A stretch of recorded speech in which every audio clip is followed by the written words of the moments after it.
Whoops. I didn't even know I was recording this. Jeez. So if you're new to my channel, I am a woman that okay. Ugh. Hi everyone, welcome to another episode of the Divorcee Diaries. I'm Jacqueline Belle and welcome to my channel. So today I'm going to talk to all of you about what it was like to travel throughout Latin America during COVID.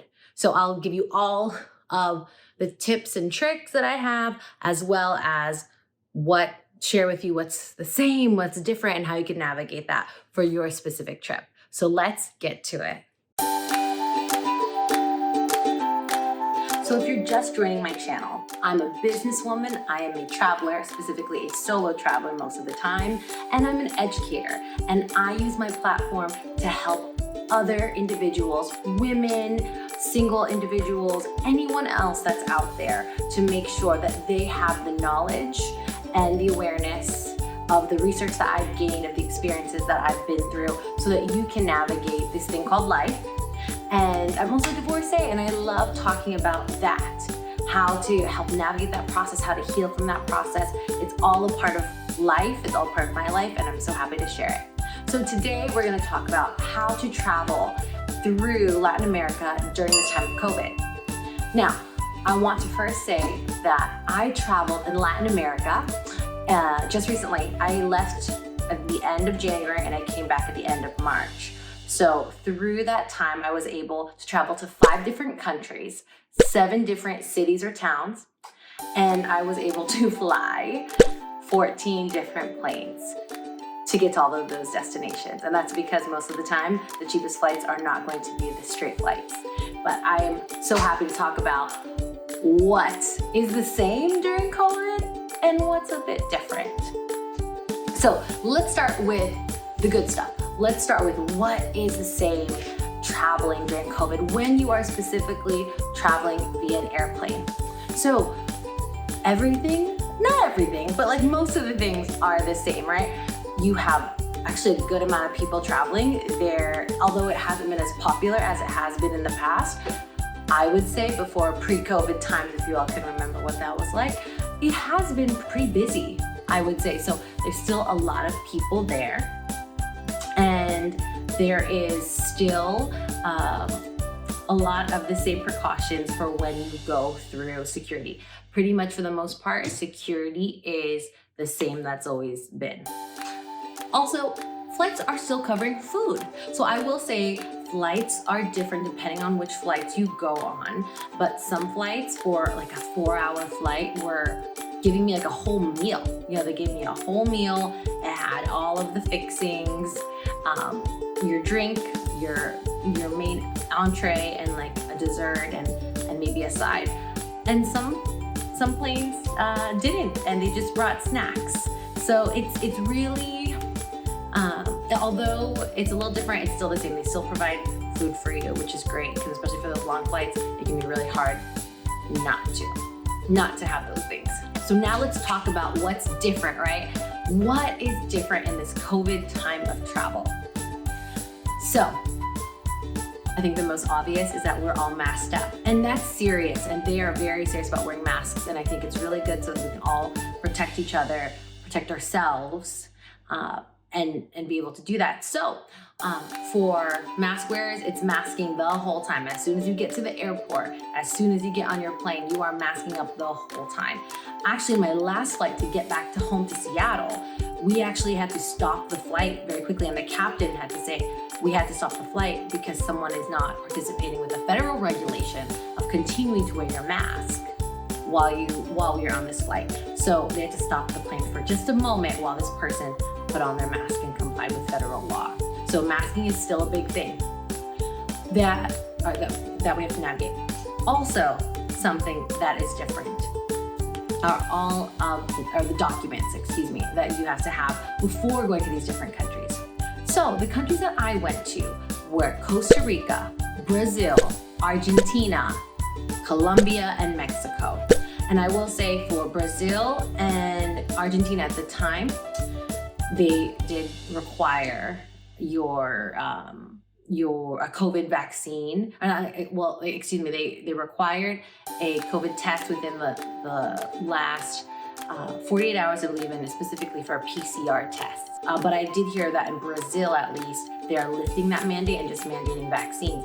But be cautious, because if you're someone that hasn't gotten your vaccine or hasn't gotten your full dose of vaccines, you need to be precautious because they do check for that. So documentation's a lot different, I would say, than it has been in the past. So you have to make sure you have your attestation form, your vaccination, if it's for specific countries, if they check. You also have to make sure that you have your negative COVID test, if they mandate it as well. And also you want to make sure that you have, depending on some places like Argentina, that you have a document stating that you have medical coverage, and specifically the coverage for COVID, because that's really what they're looking for. And believe me, I went through the airport, and the airlines, they specifically look for if there was COVID coverage at multiple points. So be pretty precautious about that. So for my avid travelers, for those of you that like lounge access, the lounges are a bit different. So no longer are all lounges offering, airport lounges, offering the opportunity to serve yourself at the hot bars. Some absolutely were fine with that, and you could serve yourself, and they would just have hand sanitizer there that you could use when you're touching utensils. But in some places, they only provided packaged goods, and they were kind of in a snack form. So it's a little bit different depending on where you go, depending on what lounge you use. So just that's something to keep in mind, because sometimes if you're expecting a full meal, it's a little different. And sometimes in one area, actually, in my last trip, I was in Colombia, Bogota, they actually had all the food open, but it was behind glass, and you had to talk to the server to identify which things you wanted. And that's fine too. Just something to keep in mind to help you prepare, because it is a bit different. Also, the seats at the gate are usually, when you're waiting, they're usually separated. Well, not separated, but they usually have signs saying, don't sit here, and then you have an empty seat. Don't sit here, and then you have an empty seat. So just being mindful of that. I noticed at least some people didn't really adhere to that, probably because they were families, but some people did, and they respected that. But just something to note. And depending on where you are, they might mandate it, I don't know. Just something to keep in mind. I also want to note something that's very different. This might not be COVID specific, but I freaking loved it. Y'all, Latin America knows how to be organized about their onboarding process and deboarding process when you are in an airport or in the airplane, matter of fact. So when you're at the gate, what I love about Latin America is that they will call your section specifically by sections, and sometimes they'll stagger it. They'll call seats at 26 through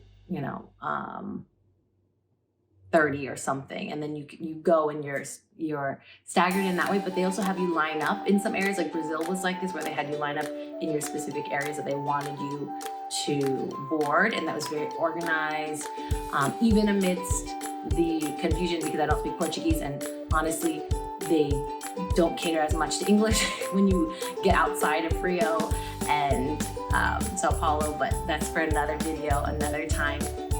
It was really interesting. But when you deboard the plane as well, they'll do it in such an organized manner, and it's different ways of how they'll do it. But sometimes they'll say, okay, everyone on the right from rows 1 through 14, please pick up please exit accordingly. And everyone would be very respectful of that and get up and move according to what the flight attendant or the captain was issuing. So they were extremely, extremely organized, and actually deplaning was just more of it was nice. It wasn't this mad rush, which I really, really appreciated. So that's something that I think was different, not because of COVID, probably, but just as a Latin American aspect of travel that I just love. Okay, that's a little bit of what's the same, but also what's different. Now I'd like to share with all of you my tips for when you're actually in those countries.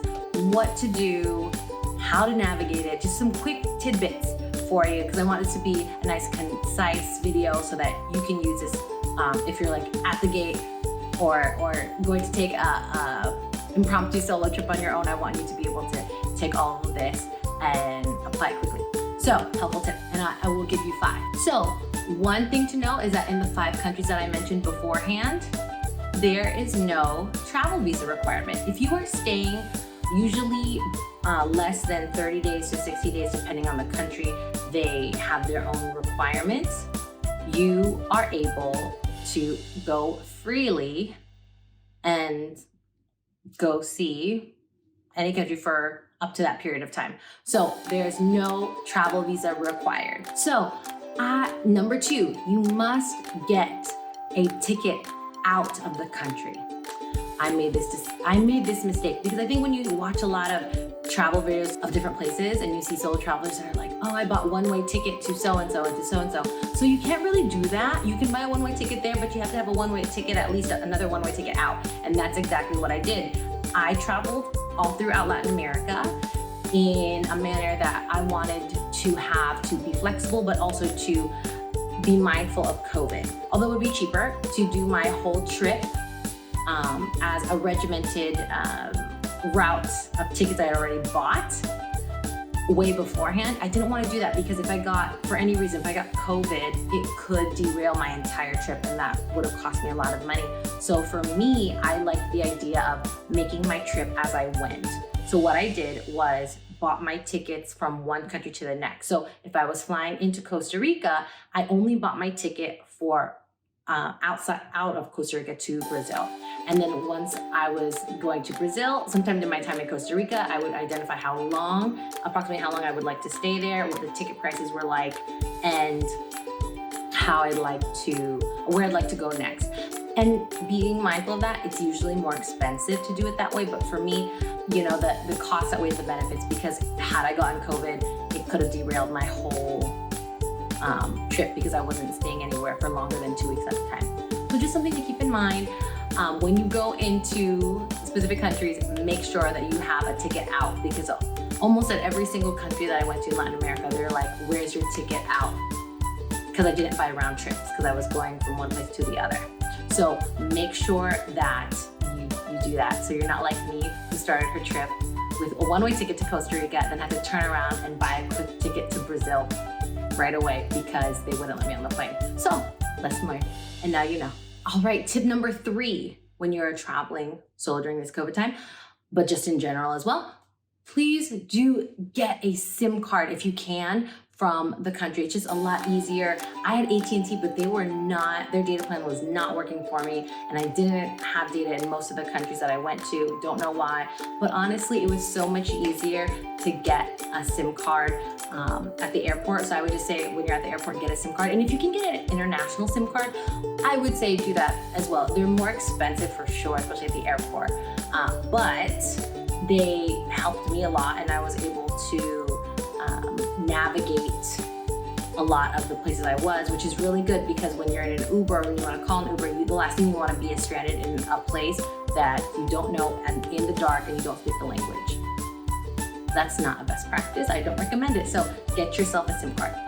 Tip number 4, nearly everyone had Uber. However, everyone that had Uber, for the most part, wore masks. So be mindful of that, because people are really, really specific about that, and you just want to make sure that you're being mindful, so you're being respectful of them and their culture and everything. So do bring your masks, even though they might not wear their masks. And some places didn't really care about the masks, but it's really good. Most of the drivers I met, at least, did care about it, and even gave me hand sanitizers as soon as I came in. So just be mindful of that, because most Uber drivers do require that, because it is a requirement by Uber. But the great thing is, Uber is everywhere. It was in every single city I went, even though it's not legal in some of those places. And lastly, the last tip that I think is helpful, whether or not it's during COVID or when you're just traveling, is to bring cash if you can, whether it's US dollar or getting the cash from the country. And in each of my videos that I have in my channel,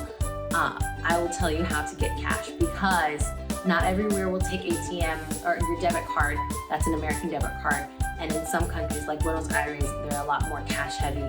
So you have to find other alternative ways to get cash for yourself. So I'll talk a little bit about that. But those are my 5 tips on how to travel during this COVID era, but also just in general that I think are very helpful to travel, especially as a solo traveler, and also what's the same and also what's different about traveling during this COVID time as we're currently exiting, but also good to know just in case we kind of, goodness forbid, come back to this restricted travel. All right, so I hope this helped. Please like my video, and if you feel so inclined, hit subscribe. I would love it if you could subscribe to my channel so I can make more of these videos for you. And please leave a comment below so that I know that you watched it and hopefully that you liked it. And if you could put something, if you could put the word traveler in the comments, just so I know that you made it to the end, that you liked the video, hopefully, and that it helped you, that would be so wonderful. So put traveler in the comments or